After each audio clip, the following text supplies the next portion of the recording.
واذا بالقاسم انحنى ليشد شسعا عليه، والقوم كانوا بعيدين عنه، كانوا خائفين من بطولته ومن شجاعته. واذا بهذا اللعين جاء اليه بغته، جاء اليه غيل اغتيال، فضرب القاسم على رأسه ضربه اوى منها الى الارض صريحا مناديا يا عماه ادركني. لما سمع الحسين صوت القاسم جاء الى جلس عند قائلا يعز والله على عمك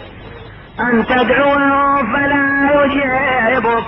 او يجيبك فلا يغني عنك شيئا، ولي بتولاده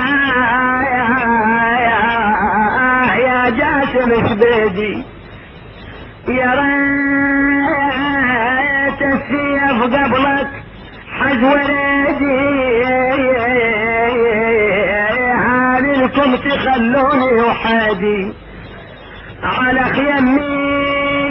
يا عم الخيل تفتايا يا عم اشتالت من الطبر روحك يا جاسم ما ترى وين جروحك، لو ان بقى يا عم تنسى نوحك بقلب مثل الغبر بدمع محمر عالطحشين صدره بصدر جسايم شبك فوقه وشال اليم من خياره صدره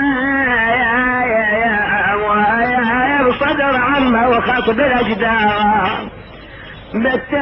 بالتربان وحشيني تعسى